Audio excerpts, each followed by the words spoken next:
Thank you for continuing on the path to seeking the truth on this 10th anniversary of 9/11 and for inviting me to speak to you. My name is Lori Van Auken. On September 11, 2001, my husband Kenneth went to work at Cantor Fitzgerald in the North Tower of the World Trade Center. Ken was on the 105th floor of Tower 1 when American Airlines Flight 11 hit his building. He left a message that began with "I love you" and went on to let me know that he had felt the building get hit by something. Ken didn't know if he would get out. Essentially, he was calling to say goodbye. I knew that my husband had survived the initial strike, but that's all I knew. While I sat in utter shock from what I was watching on television, I continued to hope for a glimpse of Ken somewhere in the chaos of people running and jumping from buildings. At some point, President Bush was shown sitting in an elementary school class listening to a story about a pet goat. This footage was in a split screen with a video of the World Trade Center that had smoke billowing from a plane-shaped hole. I clearly remember trying to will Mr. Bush to get up and do something, but even after Andrew Card whispered something in his ear, he just continued to sit there.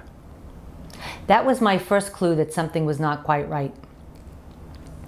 Shouldn't the Commander-in-Chief have a more important job to do while planes are crashing into the World Trade Center than listening to an elementary school class reading lesson? Wasn't the President of the United States himself a potential terrorist target? I thought of my own kids and worried that the children in that Florida school were in harm's way if President Bush was a target. As I continued watching the most unbelievable drama I had ever seen, the World Trade Center building started crumbling and crashing to the ground. The building that was hit first, my husband's building, remained standing as the South Tower, which was hit second, fell.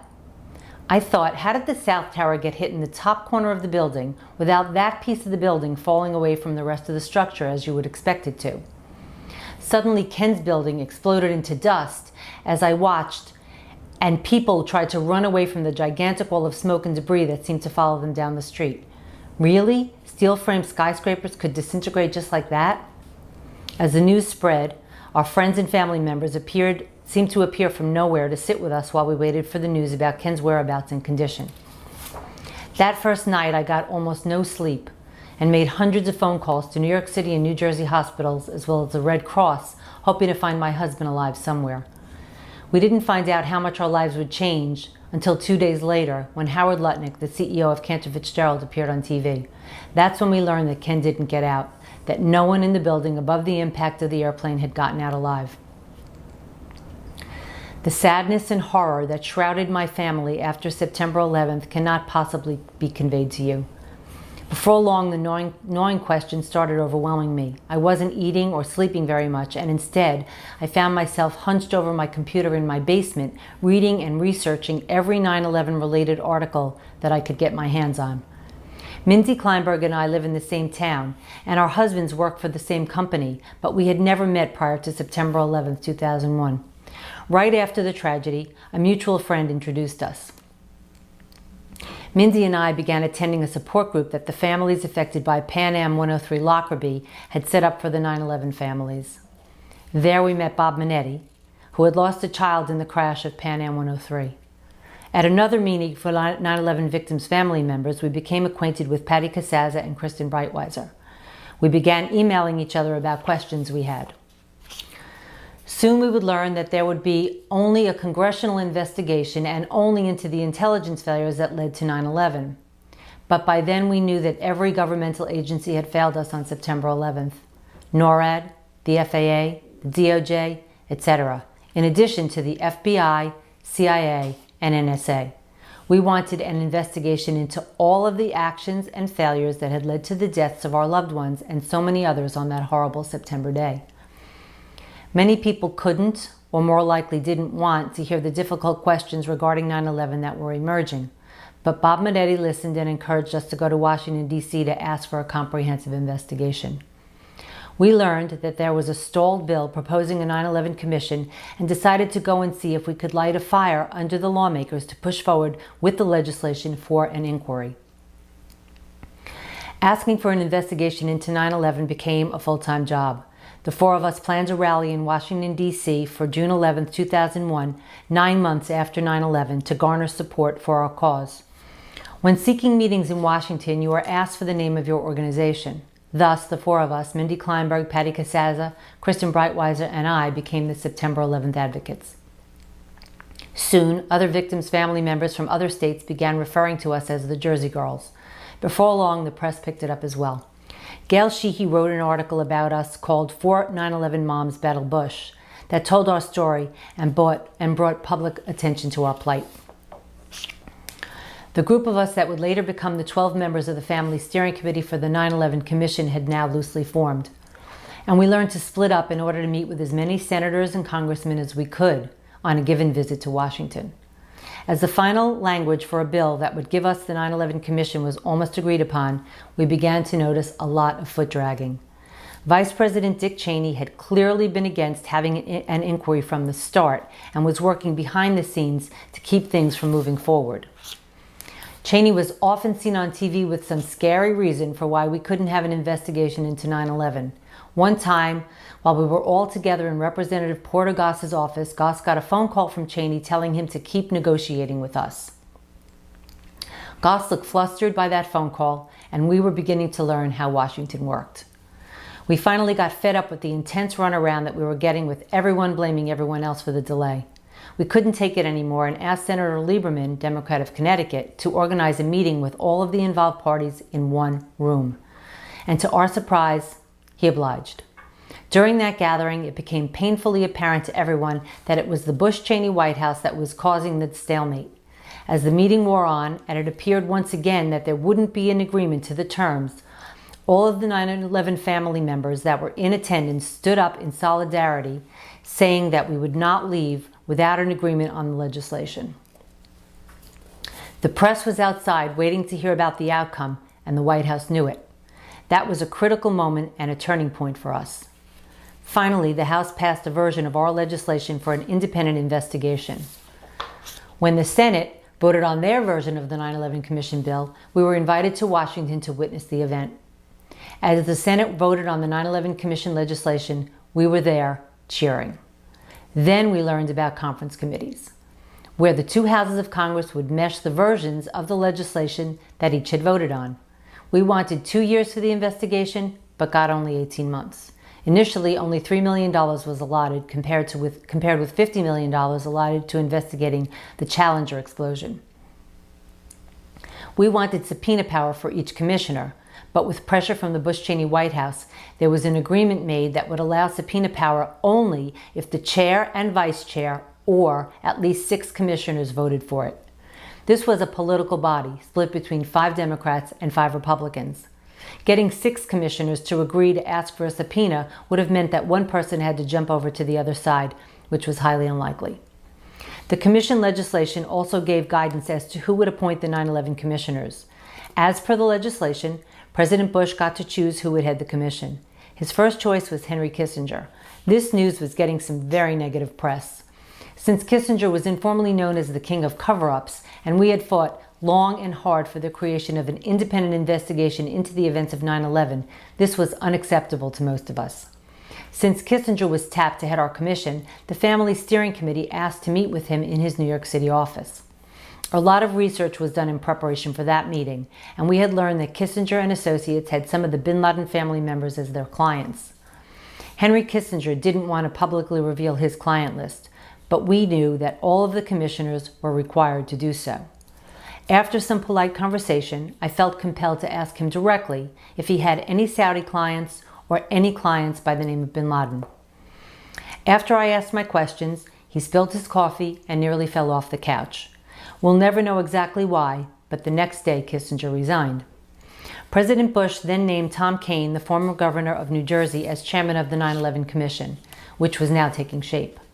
Various congressional leaders picked the balance of the commissioners. As we did our research, it became clear that all of the members that had been chosen for the commission had some conflict of interest. The first commission hearing was in March of 2003. Unbeknownst to us, our real work was just beginning.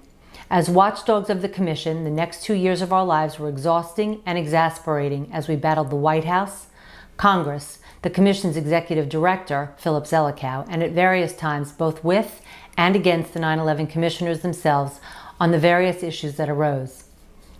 We fought along with the commissioners to get more money for the commission, to get an extension of time, to get access to important White House documents, and to get Condoleezza Rice to testify. We battled against the commissioners, trying to get them to subpoena recalcitrant witnesses and agencies, and were outraged when we learned they were using minders in interviews. We tried in vain to get them to fire their conflict-laden executive director, Philip Zelikow, and fought against allowing Bush and Cheney to testify together in a void, with no transcript and no press. We let them know when they fell short of asking hard-hitting questions. We went to every open hearing, hoping that the commissioners would ask tough questions. I can recall only a few instances during the 12 public hearings that we were actually pleased with the vigor of questioning. As executive staff director of the commission, Philip Zelikow really ran the show, deciding what topics would be covered at the hearings and who would be called to testify. After some cursory research, we found out that in 1995, he and Condoleezza Rice had co-authored a book called Germany Unified and Europe Transformed, a study in statecraft. They had worked together in the first Bush White House and had both been members of the second Bush's transition team in 2000-2001. As our intense monitoring of the 9/11 Commission continued, we found that there were even more insidious conflicts surrounding Dr. Zelikow. In his work for President Bush's Foreign Intelligence Advisory Board, the PFIAB, Zelikow helped write the plans for the Iraq War. The Family Steering Committee immediately put out a press release. Quote, "It is apparent that Dr. Zelikow should never have been permitted to be executive staff director of the commission. As executive staff director, his job has been to steer the direction of the commission's investigation, an investigation whose mandate includes understanding why the Bush administration failed to prioritize the al-Qaeda threat. It is abundantly clear that Zelikow's conflicts go beyond just the transition period." The press release went on to request Zelikow's resignation. The 9/11 families, or at least some of us, were hoping for a real investigation with scholars and experts in the appropriate fields and evidence to back up the work. We had wanted true independence from politics. We had fought so hard to get this commission and did not want someone who clearly had huge conflicts of interest to be running the investigation. But unfortunately, that's what we got. 10 years after the 9/11 attacks, the old questions still linger and new ones have arisen. A real investigation into 9/11 has never been done. This is incredible considering the direction that we have taken as a country. The passing of the Patriot Act, entering 2 wars, and our entire foreign policy has all been based on the official account of 9/11. The proper place for the 9/11 proceedings would be a courtroom with subpoena power, rules for swearing in witnesses, and established protocols for handling questioning, cross-examination, and evidence. And ultimately, one would hope, real accountability for the actions that led to the deaths of so many. I want to thank you all for taking the time to gather together on this 10th anniversary in order to explore the issues and continue asking the questions that have never been answered regarding the events of September 11, 2001.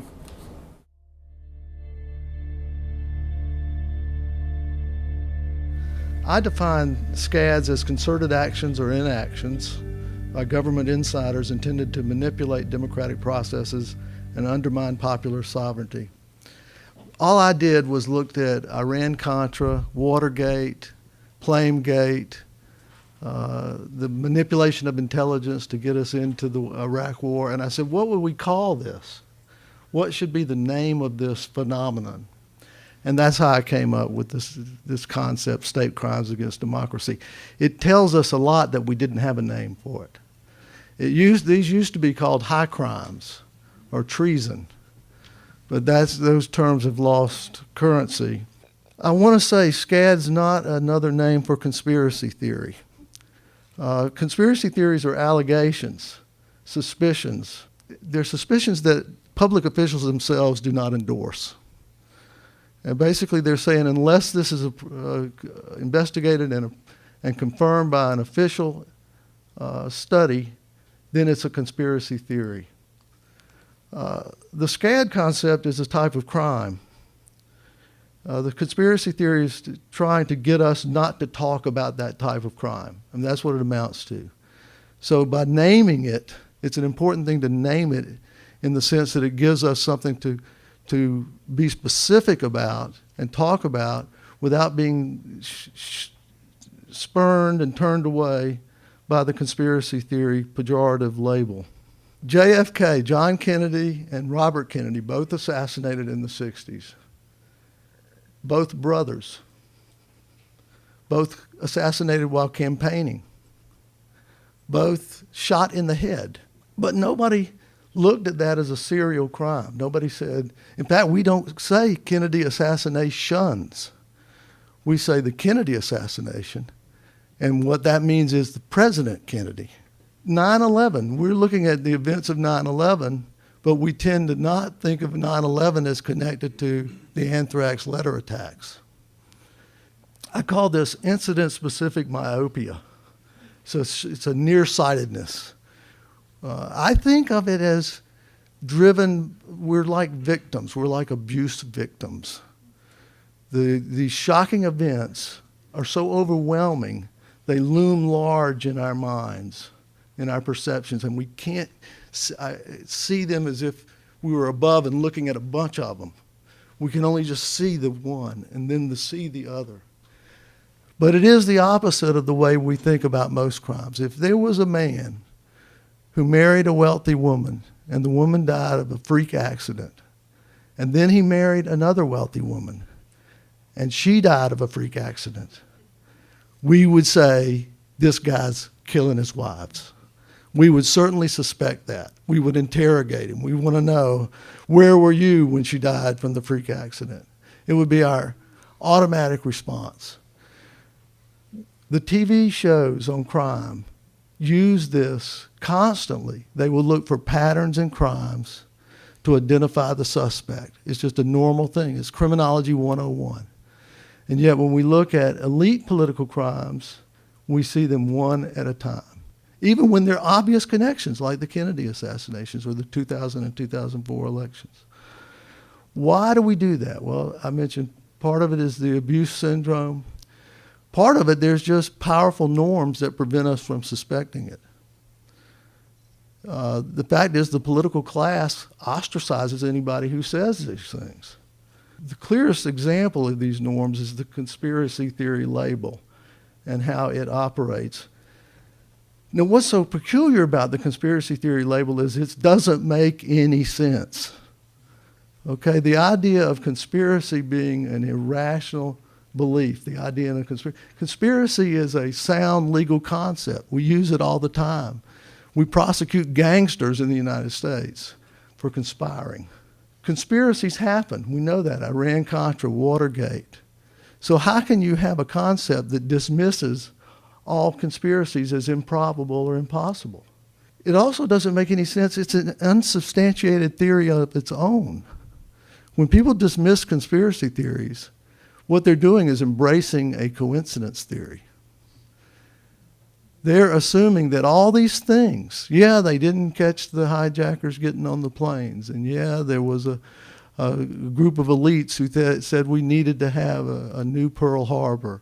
And yeah, there were all these war games going on at the time. And yeah, the buildings fell. All coincidental. All coincidences. So what's going on is you have an unsubstantiated theory that's being smuggled in with this pejorative term. And finally, it's based on a false premise, this idea that someone would talk. Hey, Americans know you can keep secrets. We kept the Manhattan Project secret. That had 100,000 people working on it. They built 3 cities from scratch. One was the 5th largest city in Tennessee. This word never got out. Get this, when Truman became president, he was not told about the Manhattan Project until he had been in office for over a week. So we can keep secrets. We kept secret our decoding of the Japanese and German secret codes. That was kept secret all through the war. The idea that you can't keep secrets among large groups of people is just mistaken. All right, let's look at SCADs. I've got a list of 19 SCADs. These are political crimes and tragedies. Most are well documented. There are only a few that have been officially corroborated. Watergate, Iran-Contra, Flamegate. These SCADs, they're industrial level operations. If you look at Watergate, for example, this wasn't a couple of burglars. They had 2 people in the hotel across the street watching. They had 1 person to pick the locks.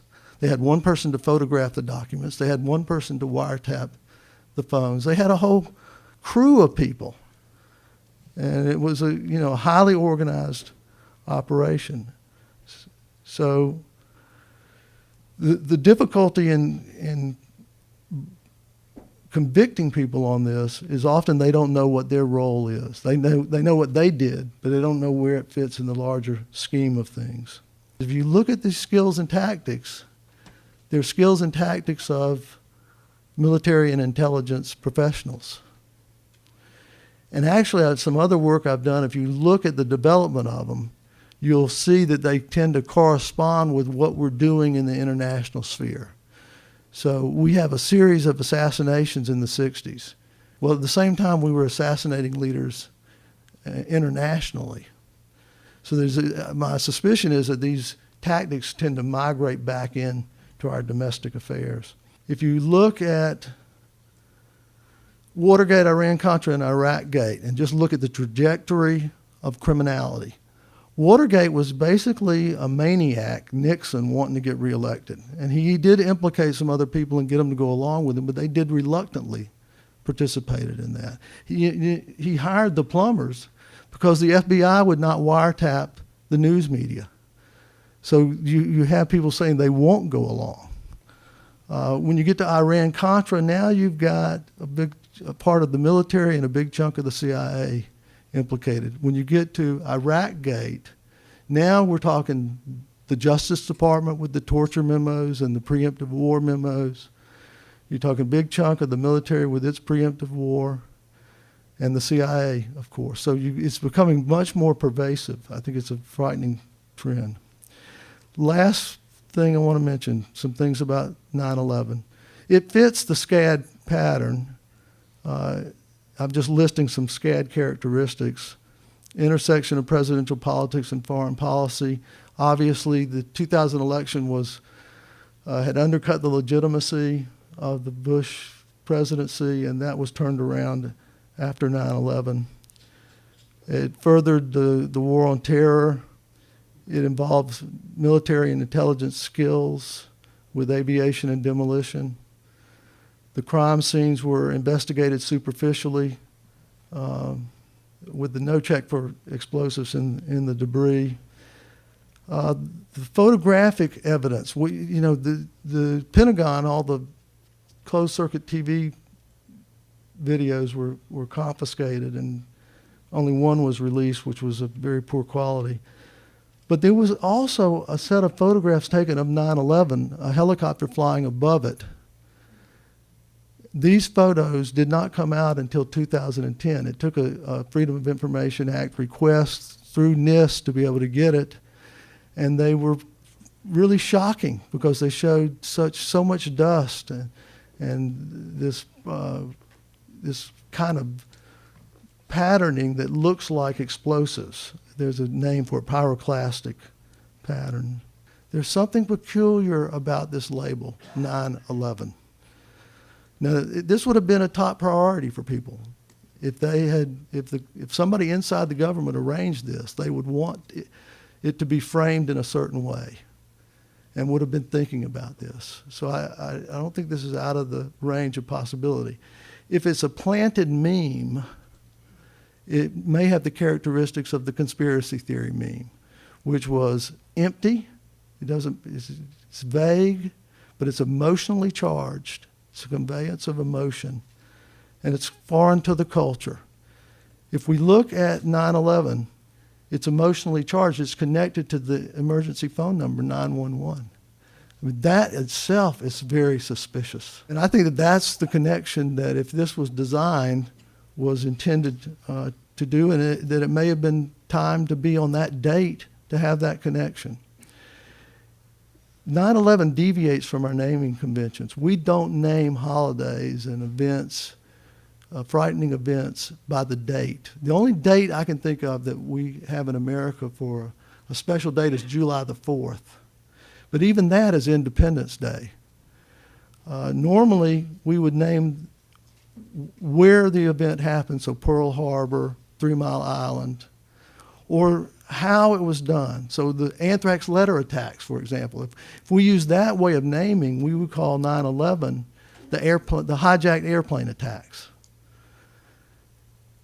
The problem with using 9/11 is it elevates the historical significance of the event.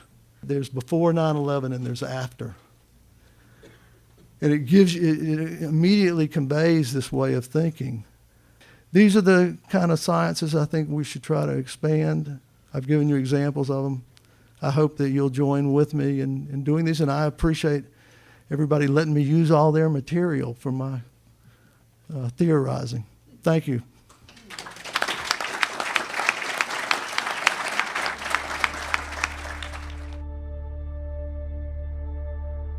In this presentation, I will speak of anomalies in the 9/11 Commission report.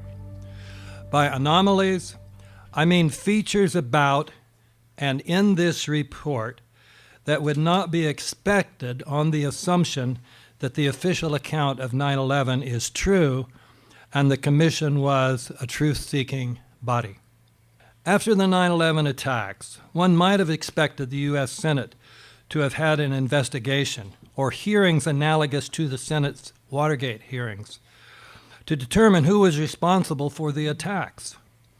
But the Senate Majority Leader, Tom Daschle, acquiesced to an appeal by President Bush and Vice President Cheney that only the House and Senate Intelligence Committees look into the potential breakdowns among federal agencies that could have allowed the terrorist attacks to occur, rather than a broader inquiry that some leaders have proposed.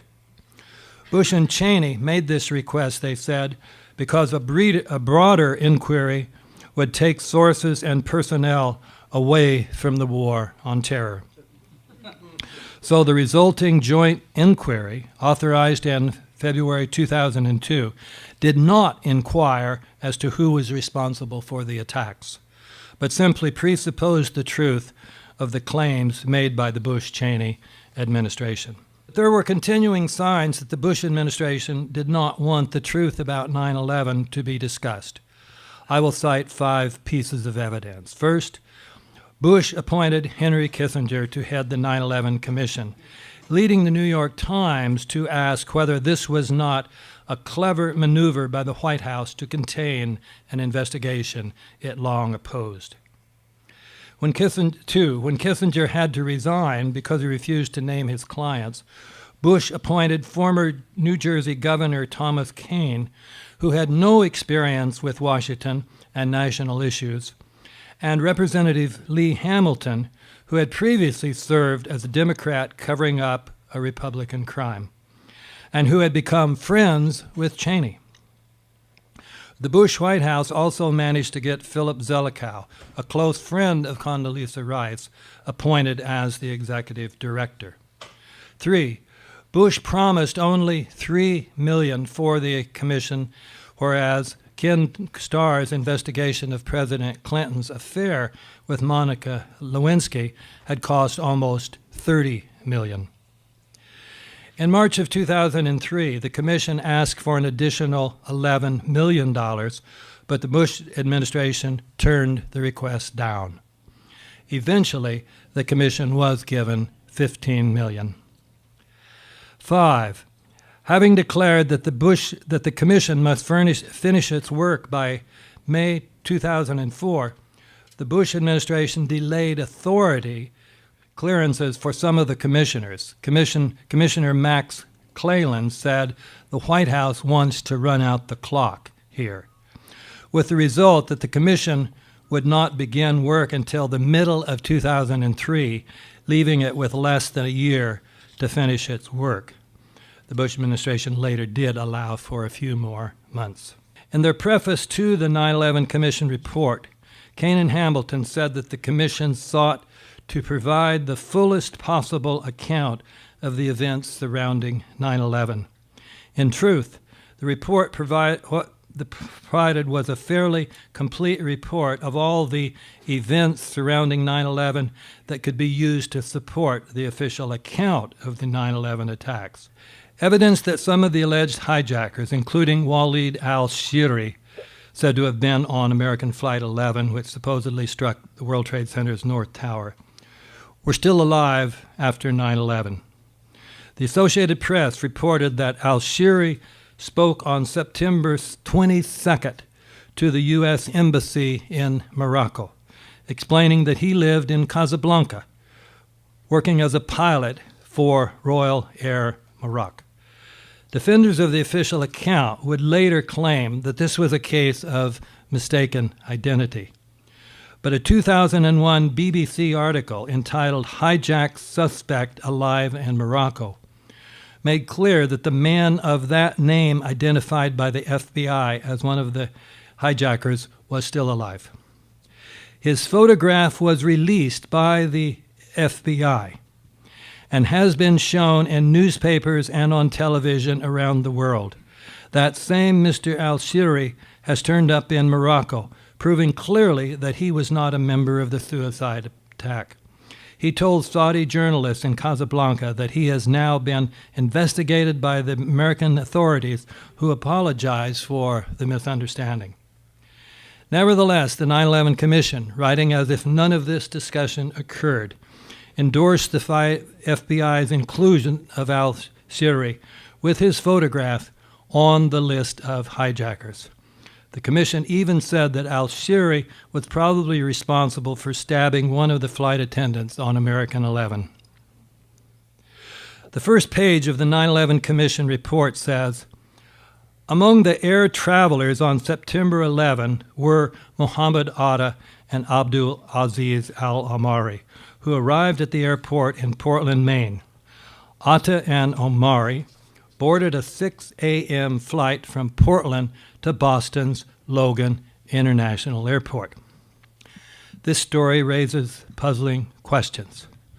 Why was Atta in Portland the morning of the attacks? Atta was not only purportedly the ringleader of the hijackers, but also the one assigned to be the pilot for American 11 after it was taken over. If the commuter flight had been delayed for an hour, as my flight was yesterday, he would have been too late to make the connection to American 11, just as I missed my connection yesterday. Why would he have taken such a risk? Both the 9/11 Commission and the FBI admitted that they had no answer to this question.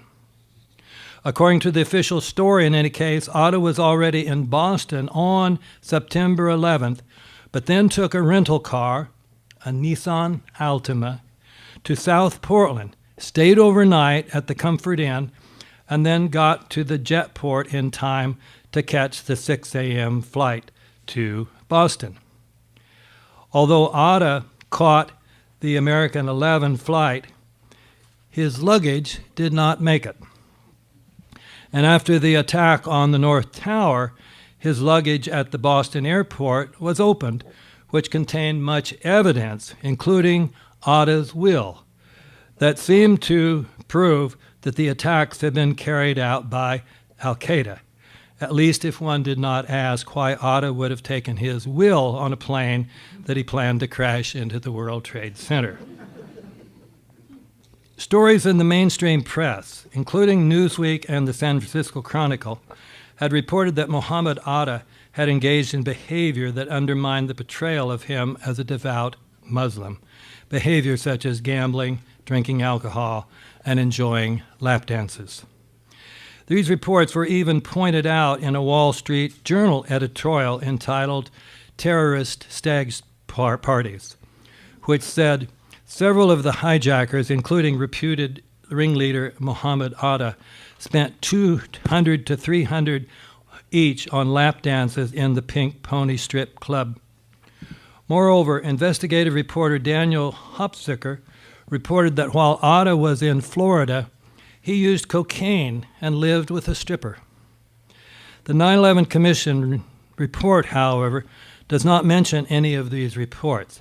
It instead portrays Atta as not only religious, but even fanatically so.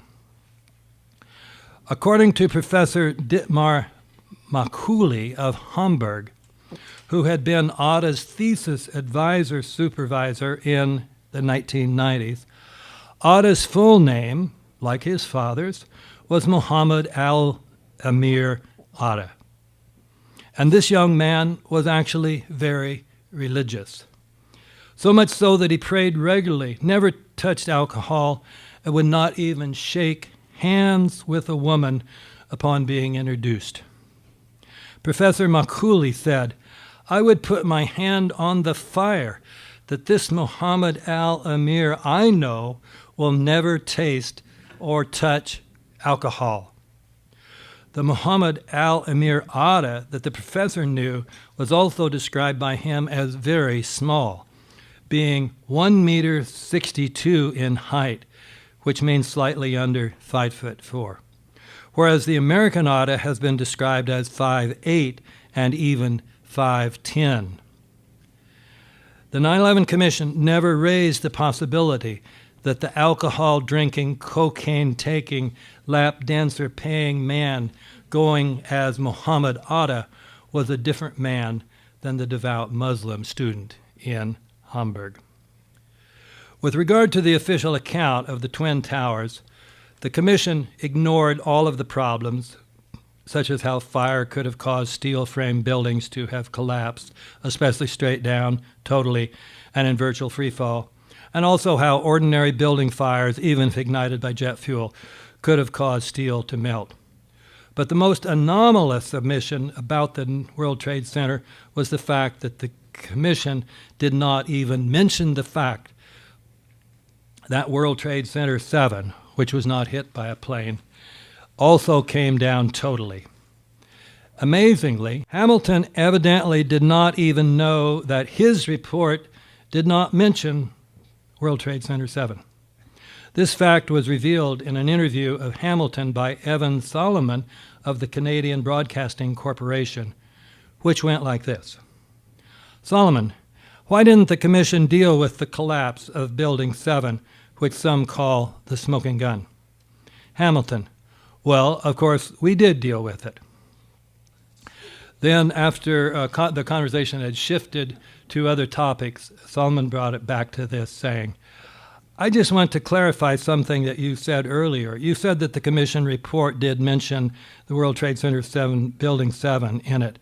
It did mention it or it didn't? Hamilton, the Commission reviewed the question of the Building 7 collapse. I don't know specifically if it's in the report. I don't recall that it is, but it is, Solomon, I don't think it was in the report. Hamilton, okay, then I'll accept your word for it. The 9/11 Commission also omitted the fact that the Project for the New American Century, many members of which had become key members in the Bush administration, published a document in late 2000 saying that a new Pearl Harbor would aid PNAC's goal of obtaining funding for a rapid technological transformation of the U.S. military.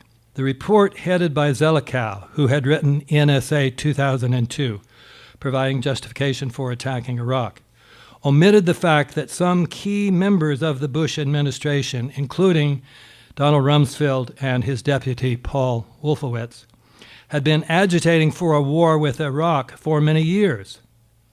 It also omitted the notes of Rumsfeld's conversations on 9/11 showing that he was determined to use the attacks as a pretext for a war with Iraq.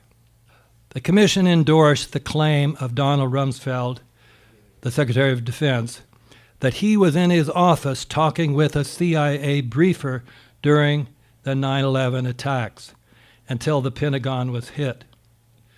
But the Commission failed to point out the contradictory account of counterterrorism coordinator Richard Clark, who said that Rumsfeld was in the Pentagon's video conference center participating in Clark's video conference.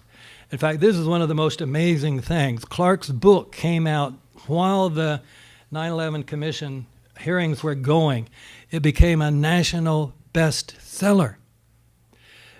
Clark's book is never mentioned in the 9/11 Commission report. The Commission also endorsed the claim of General Richard Myers, the acting chairman of the Joint Chiefs of Staff, that he was on Capitol Hill during the attacks that morning. But the Commission failed to point out that the contradictory account by counterterrorism coordinator Richard Clark, according to whom Myers was in the Pentagon participating in Clark's video conference. Rather dramatic contradictions. Conclusions. The points in the first part of this paper provide reasons to suspect the 9/11 Commission report to be untrustworthy. The points in the second part provide illustrations of the fact that this Zelikow report is indeed untrustworthy. Thank you very much.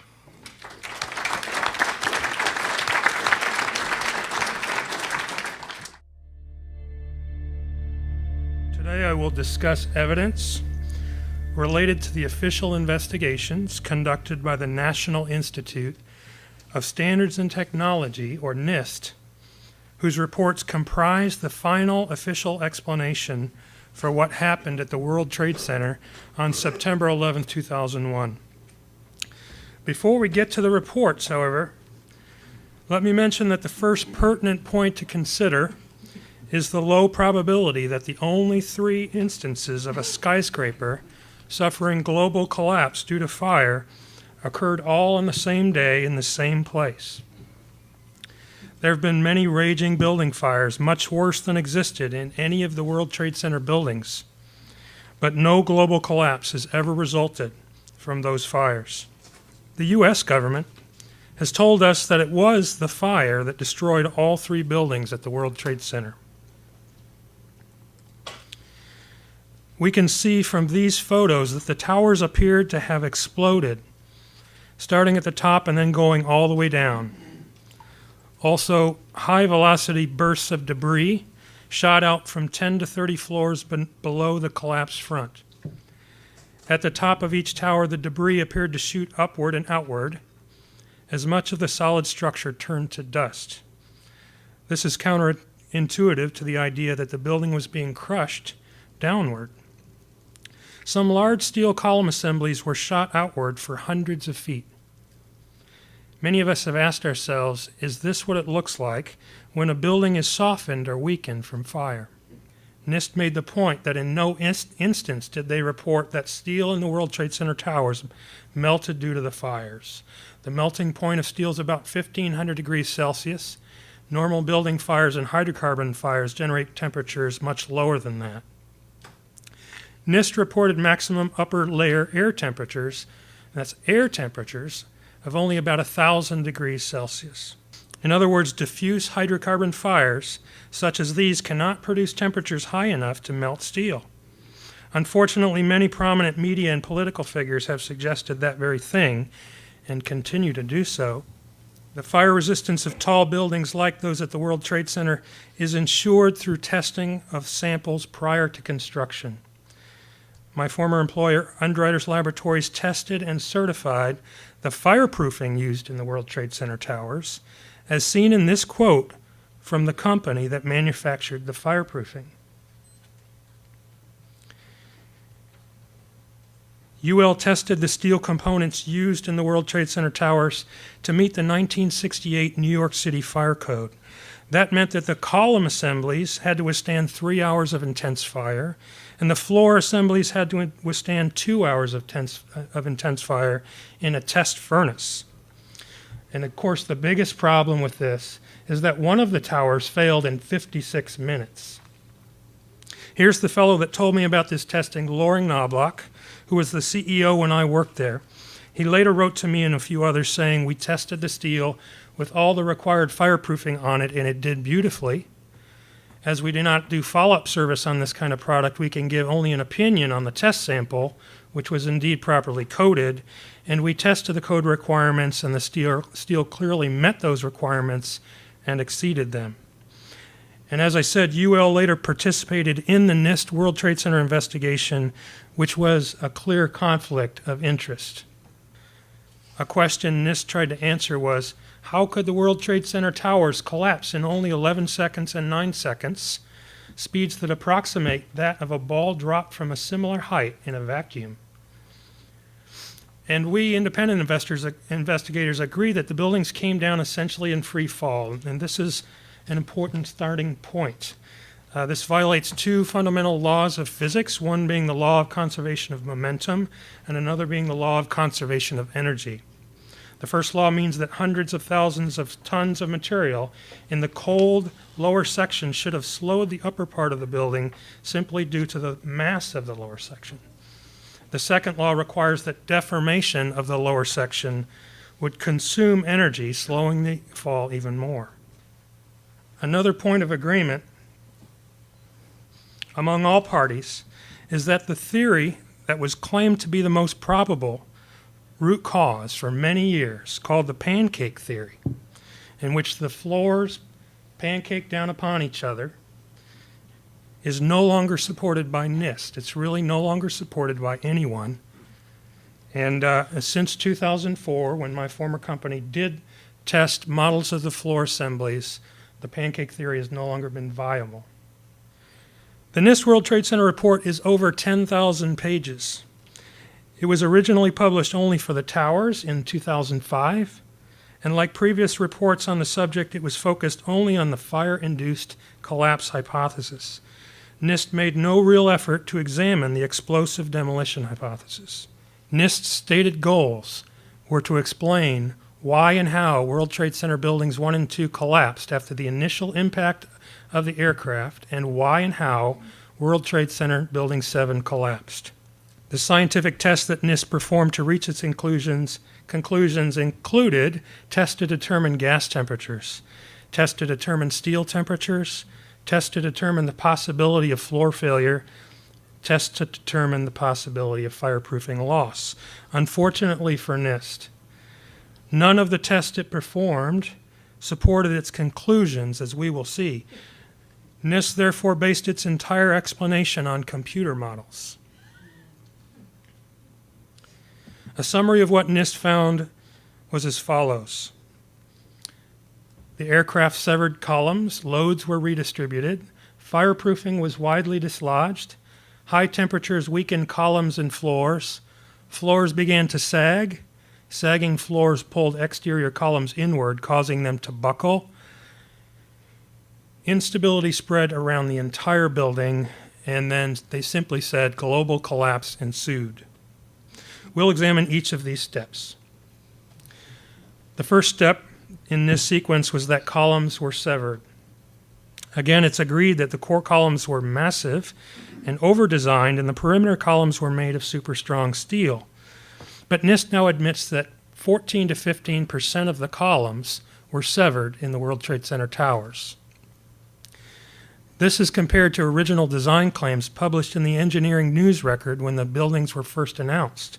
They said that one could cut away all the first-story columns on one side of the building and part way from the corners of the perpendicular sides, and the building could still withstand design live loads and a 100-mile-per-hour wind from any direction. What that means, in essence, is that the towers could lose 25% of their columns, and they'd only lost 14 to 15%. The second step in this sequence was that the gravitational load was redistributed among the remaining columns. NIST said that loads on some columns were decreased, and on other columns they were increased up to 25%. Again, original design claims said that live loads on these perimeter columns can be increased more than 2,000% before failure occurs. The third very critical step in this sequence was that fireproofing was, quote, widely dislodged. NIST said the towers would not have collapsed under the combined effects of aircraft impact and the subsequent multi-floor fires if the insulation had not been widely dislodged or had been only minimally dislodged by airliner impact. As said before, the steel structure was covered with a spray-applied fireproofing material. There were requirements for the fireproofing to have a certain bond strength, and those requirements were met. In the center and right photo below, you can see how the fireproofing was applied to the columns and underneath the floor assemblies. The test that NIST performed to establish the critical fireproofing loss involved a total of 15 rounds from a shotgun at steel plates and bars.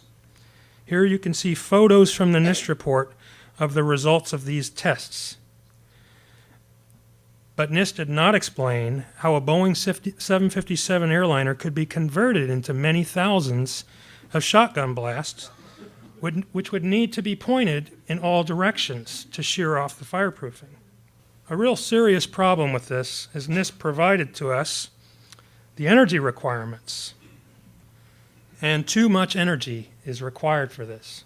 Previous calculations by engineers at MIT had shown that all the kinetic energy available from the aircraft impact was consumed in breaking the columns, crushing the floors, destroying the aircraft. And NIST had tests that showed that 1 megajoule was required for every square meter of surface to shear off the fireproofing via this shotgun blast effect.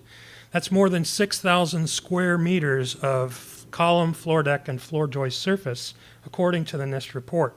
That would be several times more than the entire kinetic energy available from the aircraft impact. The plane hit the building, fires rose up. NIST says the fires died down. Explosions do that. They consume the oxygen. And then over time, the fires rose up again and began migrating around the core of the building. It took a whole hour for that to happen, leaving 45 minutes of fire time at the south wall. Now, NIST claimed that the south wall then bowed inward from the fires there, but we might ask why the east and west walls, which had seen as much fire time, why they didn't show any bowing. My former company, UL, participated in the NIST investigation by conducting tests on models of World Trade Center floor assemblies to examine the floor response to fire. The result was that only very slight sagging occurred in the tests and no collapse. After 45 minutes, in a high-temperature furnace, all 4 test models sagged only about 3 inches in the middle, and the major joist parts did not sag at all. NIST's computer model turned this into 42 inches of sagging, with the joist bending down severely. Here's a photo of one of those floor assemblies after the standard method ASTM E119 was performed. During this test, it was held in a furnace at a temperature over 1,000 degrees Celsius for a period of 2 hours. You can see the slight effect. The midsections of the assembly sagged a few inches, but the frame was not damaged and the floor held its load without failure. The weight loaded was twice as great as what was known to have existed in the World Trade Center. These experiments were performed on 4 separate floor models, all of which had less fireproofing than was known to have existed in the World Trade Center on September 11th. If the sagging had been severe, as in the computer model, what would have to happen to make the sagging floors create these dramatic pull-in forces, as NIST requires? Sagging floors, for one thing, do not weigh any more than unsagged floors. But to defeat the original design claims, over 30 columns would have to be pulled in, and the floors were known to form this intense staggered grid with the columns, the way it was constructed. And the force required to pull a perimeter column inward within that grid and overcome that was far greater than what a sagging floor assembly could provide. Even within NIST computer models, the sagging and pulling effects that NIST explanation depends on were not seen. Not even for the most severe cases examined. Here are several quotes from the NIST report that make that fact clear. Sagging of floors in such a wide range over fire floors was not predicted by full floor model analysis. Locations and magnitudes of pull-in forces were not accurately simulated. Pull-in forces were applied in some locations where the full floor analyses did not predict the development of such behavior. NIST was simply not able to demonstrate this critical pull-in effect. Physical tests were not done, although that would have been decisive. The computer models did not indicate these forces either. And as a result, NIST made some fraudulent changes to the scenario. All the fireproofing was stripped off a large section of the computer-modeled building, and exaggerated temperatures were applied for twice as long as NIST had said occurred in the failure zones. That is, they applied exaggerated temperatures for 90 minutes instead of 45 minutes. But even then, the pull-in forces were not created in the computer. So NIST did something completely paradoxical. It disconnected the floors before applying an imaginary pull-in force. This is the opposite of science. This is not anywhere near science. No physical test done. The computer models do not give them the answer they want, so they do something completely fraudulent, which is exactly what they did. The final step of NIST's sequence for the towers was that instability caused by the perimeter columns pulling inward spread around the entire perimeter of the building. This would be necessary to explain the perfectly uniform fall. Again, no tests of any kind were performed to confirm this instability spread. And for several reasons, it does not appear to be realistic. The buildings fell at near free fall acceleration, so the instability would have to fit within that time frame. If we give it only half a second of the time, then this instability spread is moving at nearly twice the speed of sound. That's not realistic. It's not shown in the photos. So finally, for the towers, the NIST report is false because NIST did not explain why and how the buildings collapsed, and the investigation was deceptive and unscientific. NIST reported findings that were in direct contradiction to the physical testing performed. This is what I was fired from my job for stating. NIST omitted or distorted many important facts. Now I would like to examine the NIST report for World Trade Center Building 7, the third building that collapsed on 9/11. This building was 47 stories tall, was not hit by a plane, and yet at 5:20 in the afternoon on 9/11 it fell vertically and symmetrically in 6.5 seconds. After 7 years of waiting, NIST finally put out its official report on Building 7 in 2008. No one could have predicted the sequence of events that NIST says led to this building falling. It says that normal office fires caused fully fireproof steel beams to fail in one area of the building, and that's what led to this entire structure falling as it did into a neat rubble pile. If we were to accept this NIST World Trade Center Building 7 report, we would have to conclude that no tall buildings are safe from the possibility of total unexpected collapse due to office fires. The low probability hypothesis that FEMA described was that diesel fuel fires, driven by diesel fuel tanks located within the building, created intense fires that caused the collapse. And for years, NIST promoted that diesel fuel fires hypothesis as well, but NIST abandoned that hypothesis in its final report. NIST said diesel fuel fires did not play a role in the collapse of Building 7. NIST also suggested for years that the damage caused by falling debris from the North Tower was a root cause of the collapse of Building 7. Ultimately, NIST gave up on that hypothesis as well, saying other than initiating the fires in Building 7, the damage from the debris from North Tower 1 had little effect on initiating the collapse of Building 7. And contrary to some media reports, the building design was not an issue either. One serious problem was the destruction of evidence. The U.S. House Committee on Science reported that in the month that lapsed between the terrorist attacks and the deployment of the FEMA team, a significant amount of the steel debris was removed from the rubble pile, cut into smaller sections, and either melted at a recycling plant or shipped out of the U.S. Some of the critical pieces of steel were gone before the first FEMA team member ever reached the site. This is in violation to our national standard in the United States, at least, for fire investigations, which says that it is essential to prevent the destruction or removal of evidence. Another serious problem is that NIST was stumped for years. Now, they told us in 2006 that their lead investigator, Shyam Sunder, told New York Magazine that he didn't know. He's had trouble getting a handle on Building 7. There's a problem here because the new Building 7, which is taller, built in the same site, was completed in 2006. You would think they would want to know what happened to the first one. And 2 years later, they said they did know. They said it's no longer a mystery.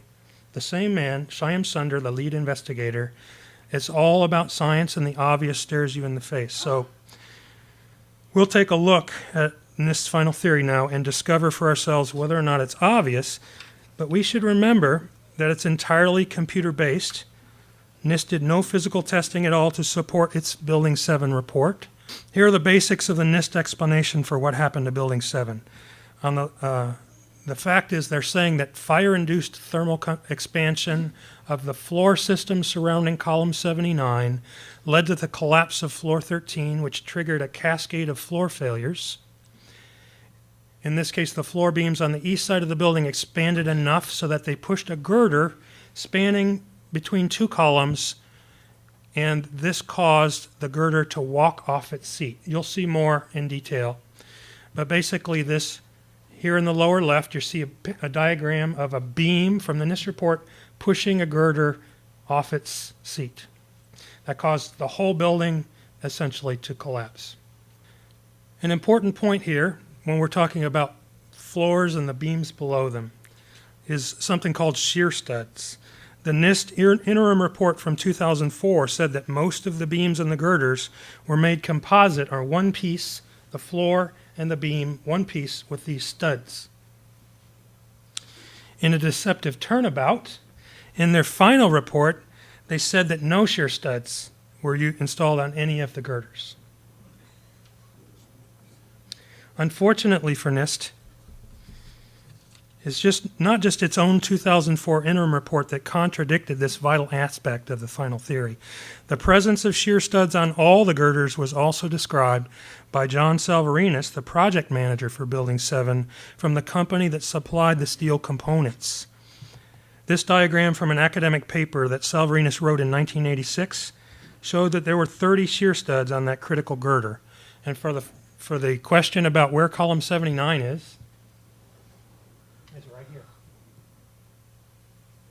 NIST claims that thermal expansion caused the breakage of over 100 bolts, high-strength bolts. The mechanism that NIST claims caused all this damage is called differential thermal expansion.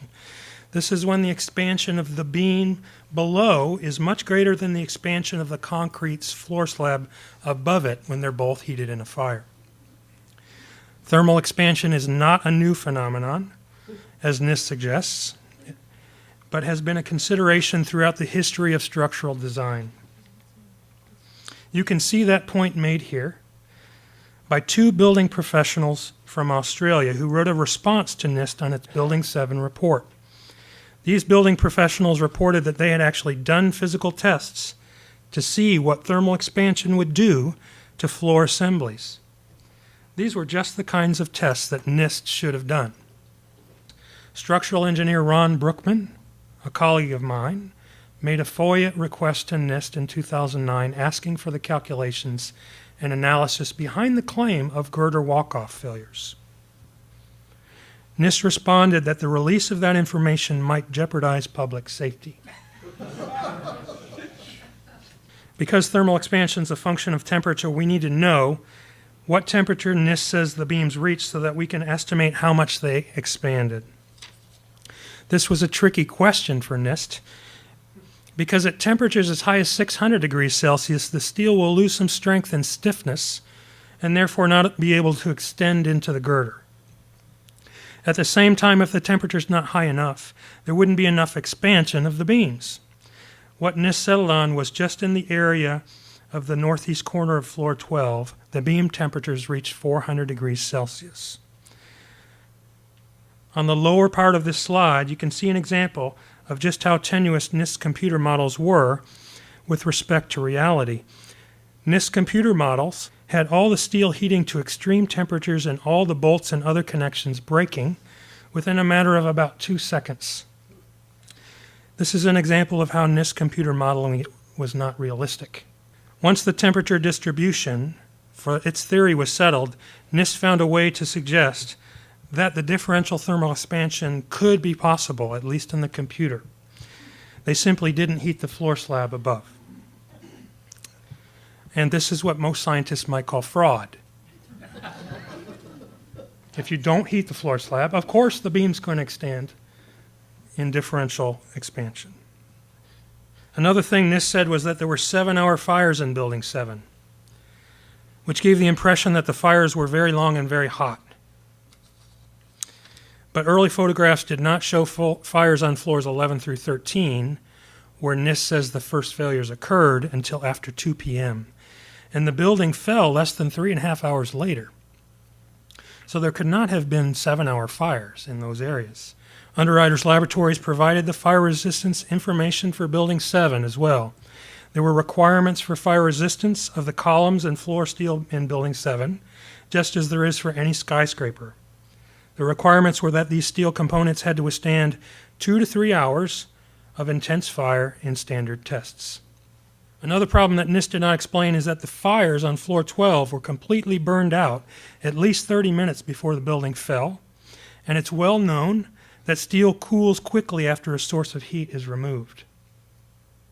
At approximately 4 o'clock, NIST computer simulation shows raging fires across the north side windows of floor 12. The photo from the same time shows no fires in that area at all. There are significant problems with NIST's description of the collapse dynamics as well. One problem is that the computer model output does not match what we see in videos. As you can see here, NIST computer model suggests the building crumpled from the sides before falling. Another problem is that NIST has admitted that Building 7 fell at free fall acceleration for a period of time, and that simply cannot occur without the structure below being removed by some unexplained forces. So finally, I would just say again that NIST produced World Trade Center reports that are false.